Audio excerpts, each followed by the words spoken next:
সম্মানিত হাজরিন, পূর্বের যুগের একজন রাজা বাদশাহ ছিলেন, যিনি ভলকের বাদশাহ।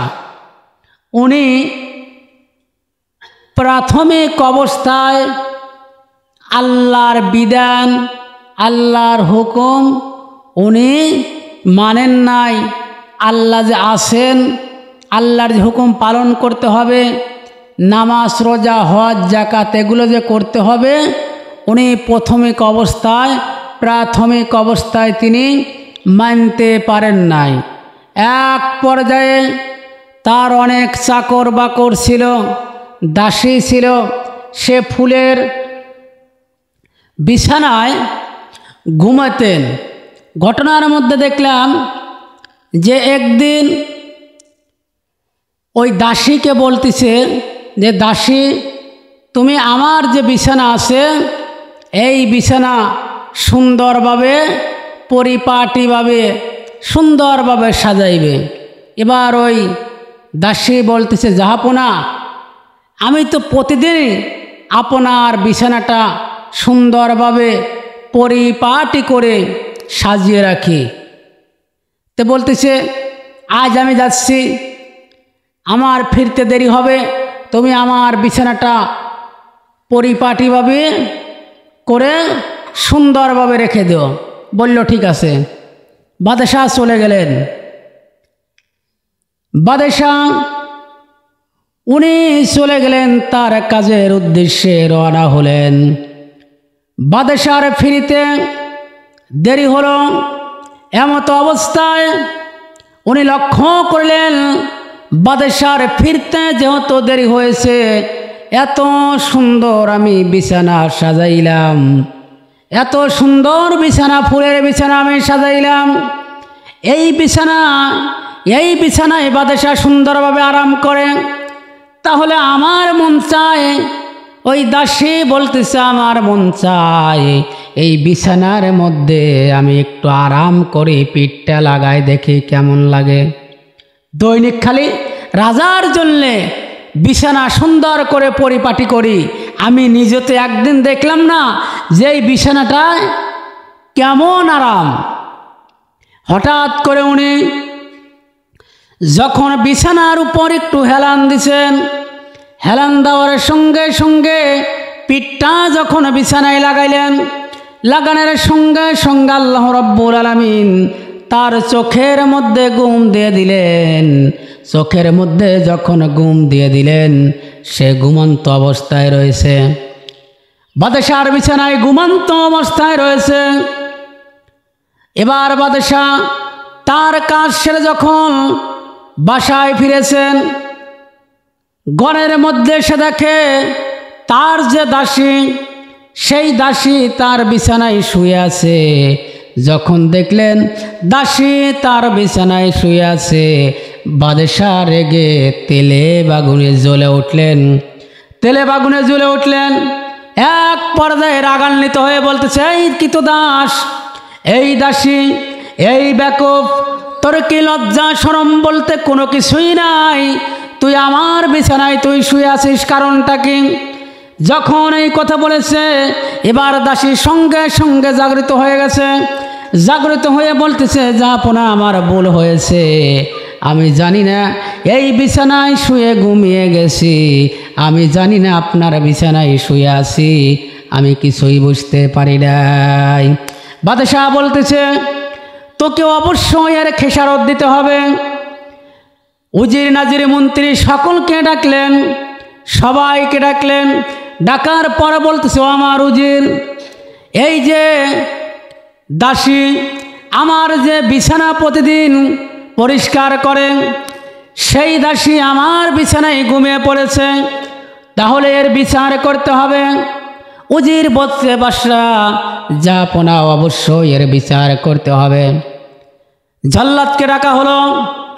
জল্লাদকে ডাকার পর বলতেছে, ও জল্লাদ, আর কি কেউ আছে নাকি আমার রাজ্যে, আমার দেশে আর কি কেউ আছে নাকি? বলল, জাহাপনা, আপনার হুকুম পালন করেছি, সবাই এই দরবারে উপস্থিত হয়েছে, মেহেরবানি করে এখন বিচার করুন, এই দাসের বিচার করুন, যখন এই কথা বললেন, বলার পর এবার বলতেছে, বাদশাহ বলতেছে, এই দাসীর জন্য 1 নয় 2 নয় 50টা বেতাঘাত করো, যাতে সে বুঝতে পারে রাজার বিছানার শোয়ার অপরাধ কি। রাজার যে বিছানায় শুয়েছে তার জন্যে তাকে 50টা বেতাঘাত করতে হবে, তাহলেই সে বুঝবে আর কোনো দিন এই রকম ভুল করবে না। জল্লাদ হাজির হয়েছে। জল্লাদ হাজির হয়ে 1 2 3 এইভাবে গণনা করতেছে, আর চাবুক দিয়ে ওই দাসীর গায়ে আঘাত করতেছে। দাসীর সমস্ত আঘাতগুলো সহ্য করতেছে। এক একভাবে 50টি বেতাঘাত যখন তার গায়ে, তার পিঠের উপর করা হলো, এবার ওই দাসী সব আঘাতগুলো একেবারে সহ্য করিলেন। কিন্তু 50টি বেতাঘাত যখন করা হলো, ও মুসলমানেরা, 50টি বেতাঘাত করার পর এবার ওই দাসী চিৎকার করে কান্নাকাটি করতেছে। চিৎকার দিয়ে কান্নাকাটি করতেছে। রাজ দরবারে সকলকেই বলা হলো, তোমরা এখন চলে যাও, যার যার কাজে চলে যাও। সমস্ত লোকজনগুলো যার যার কাজে গেল।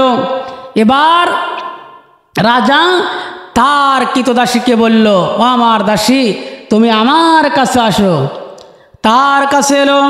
এবার বলতেছে, তোমাকে 1 2 করে 50টি বেতাঘাত করা হলো, কিন্তু তুমি চিৎকার মারিলে না, আঘাতগুলি নিরুপায় হয়ে সহ্য করিলা। কিন্তু 50টি বেতাঘাত যখন শেষ হয়ে গেল, তারপরে তুমি কান্নাকাটি করতে লাগিলে, কারণটা কি? বলতেছে, জাহাপনা, আমার কান্নাকাটি এই জন্য আমি কান্নাকাটি করি নাই। 50টি বেতাঘাত যখন আমার উপর যখন চাবুক মারা হলো, আমি তখন চিন্তা করিলাম, রাজা যেহেতু দুনিয়া থেকে আমার বিচার করিতেছে, তাহলে কাল কিয়ামতের ময়দানে মুসিবতের দিনে আল্লাহ পাক আমার কোনো বিচার করবেন না, এর কোনো বিচার হবে না। আমি অপরাধী বলে সাব্যস্ত হব না, অপরাধী বলে দোষী হবে না। কিন্তু যখন আপনি এই জন্য আমাকে 50টি বেতাঘাত করা হলো, 50টি বেতাঘাত করার পর আমি তখন মনে মনে চিন্তা করিলাম, আমি যেহেতু নির্দোষ হয়ে গেলাম, আমার আর কোনো দোষ নাই। কিন্তু আমি আপনার জন্য চিন্তা করিলাম, আমার জন্য আর কোনো চিন্তা নাই। আমি টেনশন মুক্ত হয়ে গেলাম, কেননা 50টি বেতাঘাত যখন আমার উপর করা হলো, আমাকে প্রহার করা হলো, আমি জানি আমাকে আপনি মাফ করে দেওয়ার পরেও 50টি বেতাঘাত করিলেন। তাহলে আমি বুঝতে পারিলাম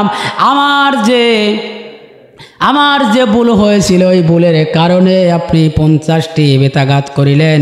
কিন্তু আমি দেখতে পাচ্ছি আপনি এই আরাম আয়েশের বিছানায় শুয়ে, এই এত সুন্দর বিছানায় শুয়ে মুয়াজ্জিন প্রতিদিন 1 নয় 2 নয় 5 বার করে ডাকে, আল্লাহু আকবার, আল্লাহু আকবার। এরপর বলে, আসসালাতু খায়রুম মিনান নাওম, আসসালাতু খায়রুম মিনান নাওম। নামাজের দিকে আসো, কল্যাণের দিকে আসো।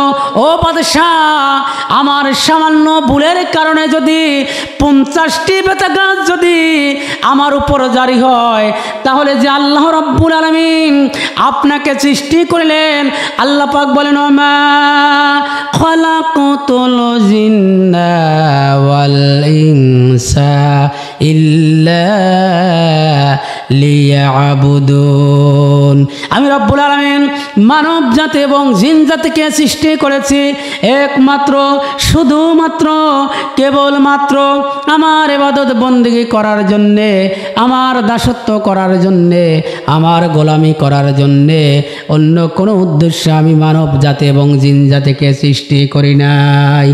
আল্লাহ রাব্বুল আলামিন আপনাকে, আল্লাহ রাব্বুল আলামিন তার গোলামি করার জন্যে, তার গোলামি করার জন্যে, তার দাসত্ব করার জন্যে যে আল্লাহ পাক আপনাকে সৃষ্টি করলেন, অথচ মুয়াজ্জিন প্রতিদিন 5 বার আজান দেয়, নামাজের জন্য আসো, কল্যাণের জন্য আসো, এইভাবে সুন্দরভাবে ডাকার পরও আপনি এই নরম বিছানায় থেকে ওই মুয়াজ্জিনের ডাকে সাড়া দেন না।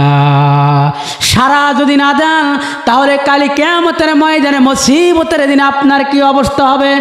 আপনি কি একবার চিন্তা করেছেন? একটিবার আপনাকে চিন্তা করেছেন? আপনাকে তো অবশ্যই মরিতে হবে। দুনিয়াতে আমি সামান্য পাপ কাজ করার কারণে 50টি বেত আমার উপর জারি করা হলো, আমাকে মারিলেন, আমাকে প্রহার করিলেন, কিন্তু আপনি মরার পর আপনার কি হবে আপনাকে একবার বুঝতে পেরেছেন? আপনাকে চিন্তা করে দেখেছেন? যখন তার দাসী এই কথা বলতেছে, বলার সঙ্গে সঙ্গে রাজার মাথার মধ্যে ঘুরপাক খাচ্ছে, কথা তো ঠিকই, আমি এই যে দুনিয়া নিজে ব্যস্ত আছে, আল্লাহর হুকুম তো ঠিক মতে পালন করতেছি না, আল্লাহর যে বিধানগুলো আছে বিধানগুলো তো মানতেছি না। এক পর্যায়ে চিন্তা করতে করতে রাজার চোখে আর ঘুম নাই। হঠাৎ করে গভীর রাত্রে যখন ঘুম এলো, ঘুম আসার পর উনি স্বপ্নে দেখতেছেন যে একজন লোক তার ছাদের উপর, রাজপ্রাসাদের উপর খটখট করে শব্দ করতেছে। ঘুমের মধ্যে বলতেছে, আমার এই রাজপ্রাসাদে কে? বলতেছে, আমি একজন মুসাফির। বলতেছে, তুমি এত রাত্রে এইখানে কি করো, ছাদের উপর কি করো? বলতেছে যে আমার একটা উট হারিয়ে গেছে, আমি উট তালাশ করতেছি। কোথায় উট তালাশ করে? কোথায় উট তালাশ করে? ছাদের উপরে। তখন ঘুমের মধ্যে, স্বপ্নের মধ্যে কথোপকথন হয়েছে। স্বপ্নের মধ্যে বলকের বাদশাহ বলতেছে, এই বেকুব, ছাদের উপরে কি উট পাওয়া যায়? আপনারা বলুন তো, ছাদের উপরে হারানে উট পাওয়া যাবে? উট খুঁজতে হলে জমিনে খুঁজতে হবে, ছাদের উপরে তো উট পাওয়া যাবে না। তখন বলতেছে, ওই ব্যক্তি বলতেছে, আমি বেকুব না, বেকুব হলো তুমি। বলতেছে, মানে আমি বেকুব হব? বলতেছে, ছাদের উপর যেমন উট খুঁজে পাওয়া যায় না, তেমনিভাবে বিছানায় শুয়ে থেকে তোমার আল্লাহকেও কখনো খুঁজে পাওয়া যাবে না। সম্মানিত হাজিরিন, আল্লাহ পাক এই জন্য বলেন, উসজুদ, তোমরা সিজদা করো। আল্লাহ পাককে যারা গভীর রাত্রে যারা বেশি সিজদা করে, আল্লাহর নিকট ওই ব্যক্তি সবচাইতে সম্মানী ব্যক্তি হয়ে যায়। যারা গভীর রাত্রে আল্লাহকে, আল্লাহর কুদরতি পায়ে যারা সিজদা দেয়, তারা সবচাইতে বেশি সম্মানিত হয়ে যায়। দুনিয়ার উপরে মানুষকে আমরা সম্মানিত মনে করি, যার অর্থ সম্পদ আছে, টাকা পয়সা আছে, তাদেরকে আমরা বেশি সম্মান দেই, কিন্তু না, এটা হলো ভুল। ওই ব্যক্তিকে আমরা সবচাইতে আল্লাহ পাক বেশি সম্মান দেয় যে ব্যক্তি 5 ওয়াক্ত নামাজ পড়ে, যদিও সে কুলি হয়, কুলি হওয়ার পর যদি 5 ওয়াক্ত নামাজ পড়ে, আল্লাহ পাক ওই ব্যক্তিকে বেশি সম্মান দেয়, আল্লাহর কাছে তার মর্যাদা হলো বেশি। অনুরূপভাবে দুনিয়াতে যার সম্পদ আছে কিন্তু আল্লাহর হুকুম পালন করে না, নামাজ পড়ে না, রোজা রাখে না, আল্লাহ পাক বলেন আমার কাছে তার কোনো মূল্য নাই। ও মুসলমানেরা, আপনারা চিন্তা করুন। এবার ওই বলকের বাদশাহ বলতেছে, আরে কথা তো ঠিকই, যেহেতু ছাদের উপর আমি বলতেছি উট যেমন পাওয়া অসম্ভব, মানুষ বিছানায় থেকে আল্লাহর ইবাদত বন্দেগী যতক্ষণ না করিবে আল্লাহকে পাওয়া অনুরূপভাবে অসম্ভব, আল্লাহর জান্নাত পাওয়া অনুরূপভাবে অসম্ভব। এবার বাদশার মনে খেয়াল হয়েছে, উদিত হয়েছে, এইভাবে আর রাজত্ব চালানো যাবে না, আমি দুনিয়ার মোহে পড়ে আসি, অতএব এই দুনিয়া ত্যাগ করে আল্লাহর ধ্যান লাভ করতে হবে। উনি রওনা হলেন সুন্দর একটা সেরা কম্বল নিয়ে। তার যে সিংহাসন ছিল ওই সিংহাসন উনি কি করিলেন, উনি রেখে দিলেন। উনি চেয়ারের উপর সিংহাসনের মুকুটটা রেখে দিলেন। মুকুটটা রেখে দেওয়ার পর গভীর রাত্রে উনি বাহির হলেন। বাহির হওয়ার পর তার যে গেট দারোয়ানেরা ছিল, যারা ডিউটি করে তারা যে ছিল, তাদের কাছে কোনো কিছু না বললেন না বলে উনি রওনা হচ্ছেন। তারা দুইজনে ঘুমন্ত, অর্থাৎ যারা দায়িত্ব আছে, গার্ডের দায়িত্ব আছে, নাইট গার্ড যারা, তারা দুইজনই ঘুমন্ত অবস্থা আছে। বলকের বাদশা এবার সুন্দরভাবে ঘর থেকে বাহির হলেন। ঘর থেকে বাহির হয়ে এক পর্যায়ে দাজলা নদীর কিনারায় চলে গেলেন। দাজলা নদীর কিনারায় গিয়ে উনি ওই বাদশা আল্লাহকে পাওয়ার জন্য সেজদারত অবস্থায় আছেন, সেজদারত অবস্থায় আছেন আর বলতেছে, আল্লাহ তোমাকে আল্লাহ যতক্ষণ পর্যন্ত না পাবো ততক্ষণ পর্যন্ত আমার মনের মধ্যে শান্তি নাই। আল্লাহ, দুনিয়ায় থাকাকালীন আমি অনেক ভুল করেছি, আমি দেশ শাসন করেছি, ক্ষমতা দিয়ে ক্ষমতার দাপটে আমি দেশ শাসন করেছি, অন্যায় নাই কোনো কিছুই দেখি নাই, বৈধ অবৈধ কোনো কিছুই যাচাই বাছাই করি নাই, ক্ষমতা দিয়ে আমি রাজত্ব কায়েম করেছি। অতএব আজ আমি যেগুলো দেখলাম সব আমার ভুল। আল্লাহ, আমি তোমাকে এখন খুঁজি। আর বলে, ও গো দয়ার আল্লাহ রে,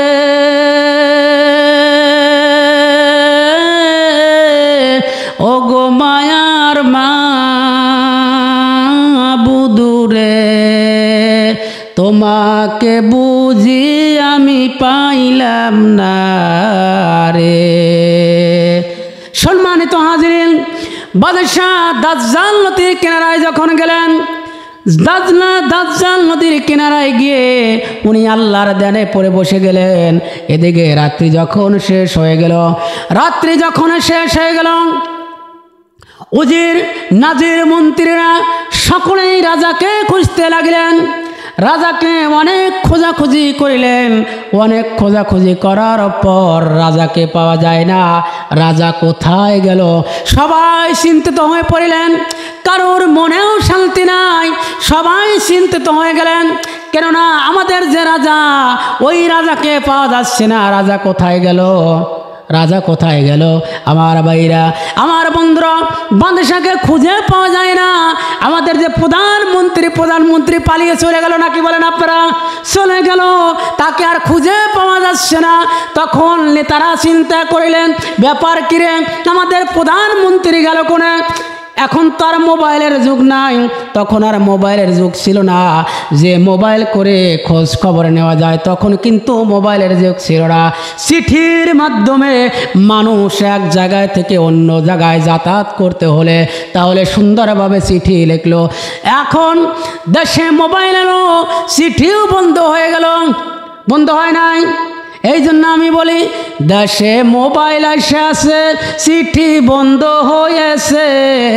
দেশে মোবাইল এসে আছে, চিঠি বন্ধ হয়েছে।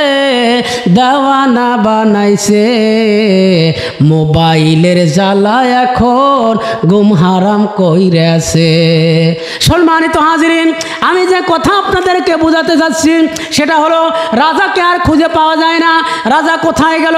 খুঁজতে খুঁজতে কয়েকদিন খোঁজার পর দেখা গেল উজির চলে গেলেন, নাজির চলে গেলেন, বিভিন্ন লোক বিভিন্ন জায়গায় তাদের তালাশ করতে লাগলেন।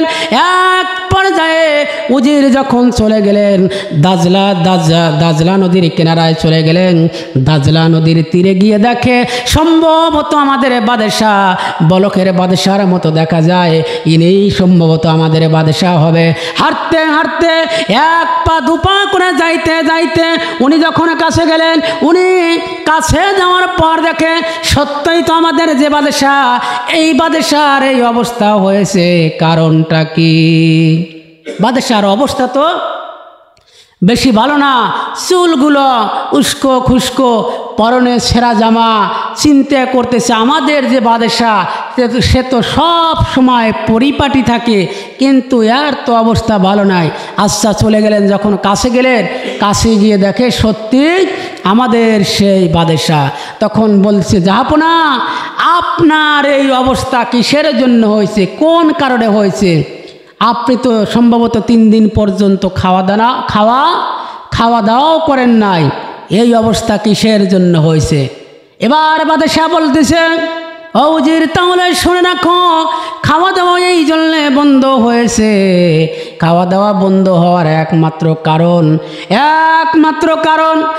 এক নয় দুই নয়, 49টি দেশ আমি 49টি রাজ্য আমি দখল করেছিলাম এক হাতে দখল করার পর যা বলেছি আমার আদেশে সব হয়েছে। কিন্তু যখন আমার কবরের চিন্তা মাথার মধ্যে ঢুকে গেছে, তখন আমার খাওয়া দাওয়া সব ভুলে গেছি। খাবার কোনো প্রয়োজন নাই, শুধু মাথার মধ্যে একটাই চিন্তা, আল্লাহ পাকের সাথে আমি কিভাবে সাক্ষাৎ করব, আল্লাহ পাকের সাথে কিভাবে দিদার হবে। সম্মানিত হাজিরিন, এবার হুজুর বলতেছেন, বাদশাহ জাহাপনা আপনার সিংহাসন পড়ে আছে, আপনি কি আর যাবেন না? বলতেছে আমার যাওয়ার দরকার নাই, তোমরা টাকা ছাড়া কেউ কারোর কথা শোনো না। ও আমার প্রশাসনের লোক, ও আমার জনগণ, ও আমার মন্ত্রী, ও আমার উজির নাজির, যতক্ষণ পর্যন্ত টাকা আছে ততক্ষণ পর্যন্ত তোমরা চাও, যতক্ষণ পর্যন্ত টাকা নাই ততক্ষণ পর্যন্ত তোমরা আমার সাথে নাই। তার বাস্তব প্রমাণ আমি আপনাদের, ঘটনার বাস্তব প্রমাণ আমি দেখাই। সাইদি সাহেবের একটা ওয়াজে শুনছিলাম, সাইদি সাহেব বলে গেলেন যে ওই যে নৌবাহিনী, সেনাবাহিনী, ডিফেন্সের লোক যারা আপনার একবার হাত দিয়ে প্রধানমন্ত্রীকে সেলের দেয়, আবার পা দিয়ে সেলের দেয়, তখন আমি একজনকে বললাম ভাইজান কারণটা কি? হাত দিয়েও সেলেট মারেন, পা দিয়েও সেলেট মারেন, কারণটা কি? বলল হুজুর আপনি জানেন না, যতক্ষণ পর্যন্ত ক্ষমতা আছে ততক্ষণ পর্যন্ত হাত দিয়ে সিলেট করি, যেই ক্ষমতা শেষ পাও দিয়ে দাবা ঘুরিয়ে নিচে নাবা দেই। কথা কি আপনারা বুঝতে পারতেছেন? তোমাদেরকে আমি পালিয়ে রেখেছি, তোমাদেরকে এই জন্য রাখি, টাকার বলে, কৌশলের বলে, ক্ষমতাকে টিকে রাখার জন্য আমি তোমাদেরকে রেখেছি। কিন্তু যতক্ষণ পর্যন্ত টাকা আছে ততক্ষণ পর্যন্ত তোমরা চাও, আমার টাকা নাই, তোমরা নাই। এক পর্যায়ে ভলকের বাদশাহ বলতেছে আমি তোমাদের মতো এইরকম প্রশাসন দেওয়ার কাজ করতে চাই না, যে আল্লাহ রাব্বুল আলামিন আমাকে এমন ক্ষমতা দিয়েছেন যেই ক্ষমতার দ্বারাই শুধু মানুষ জাতি নয় 18,000 মাখলুকত আমার সমস্ত কথাগুলো শুনবে। টাকা দিয়ে সব কিছু হয় না, টাকা দিয়ে কি হয় না, সব কিছু হয় না বলতেছে। এবার উজির বলতেছে বাদশাহ তাই নাকি? বলতেছে হ্যাঁ। বলতেছে তাহলে ক্ষমতা দিয়ে, টাকা দিয়ে সব কিছু হয় না? বললো না। বললো একটা আপনি জ্বলন্ত প্রমাণ দেখান। বলতেছে টাকা ছাড়া এবার আমি জ্বলন্ত প্রমাণ দেখাবো। বললো কি প্রমাণ? বলতেছে এই যে সমুদ্রের মধ্যে হাজার হাজার মাছ আছে, লক্ষ লক্ষ মাছ আছে, হাজার হাজার প্রজাতির মাছ আছে, আমি একটা সুচ এই সমুদ্রের মধ্যে ফেলে দেব, নিক্ষেপ করব, জ্বলন্ত প্রমাণ আমি দেখা দিতে চাই। বলতেছে করেন। একটা সুচ যখন সমুদ্রের মধ্যে ফেলিয়ে দিলেন, ফেলে দেওয়ার পর এবার বলতেছে আমি এই সুচ মাছের দ্বারা নিয়ে আসবো, মানুষের দরকার নাই। আপনারা বলুন তো সমুদ্রের মধ্যে যদি সুচ যদি ফেলে দেওয়া হয়, সুচ কি আর পাওয়া যাবে? অসম্ভব। বলতেছে এটা কখনোই সম্ভব নয়। কিন্তু যে ব্যক্তি আল্লাহর হয়ে যায় ওই ব্যক্তির সব কিছু সম্ভব হয়ে যায়। আমি এই সমুদ্রের মধ্যে সুচ ফেলে দিয়েছি, আমি সুচ কীভাবে নিয়ে আসি দেখো। বলতেছে পাগলে বলে কি তাই কি সম্ভব? বলতেছে অবশ্যই সম্ভব। আল্লাহ পাক যে ব্যক্তির হয়ে যায় কোনো কিছুই তার বাকি থাকে না, যখন যা খুশি সব কিছু করতে পারে। দেখা গেল সুচ যখন ফেলে দিয়েছে, বলতেছে আমার সুচের দরকার বলতে দেরি মাছ যার যার মতে মুখে করে এক একটা সুচ সমস্ত মাছগুলো নিয়ে আসছে। বলতেছে তোমরা তো সব দেখতেছি সবার মুখে একটা করে সুচ, কিন্তু আসলে যে সমুদ্রের মধ্যে আমি যে সুচ ফেলে দিয়েছি সেইটা কই, সেই সুই কই? বলতেছে ওই যে পিছনে একটা মাছ দেখা যায় ওইটা নিয়ে আসিয়াছে। এবার হুজুরকে বলতেছে তুমি কি প্রমাণ পেয়েছো? হাতে নাতে প্রমাণ পেয়েছে? বলতেছে অবশ্যই প্রমাণ পেয়েছি। তো সম্মানিত হাজিরিন, আমার বলার উদ্দেশ্য হলো আল্লাহ পাক যার হয়ে যায় সব কিছুই তার হয়ে যায়। দুনিয়া আর তার ভালো লাগে না। এই দুনিয়াটা তখন খেল তামাশার মতো তার কাছে মনে হয়।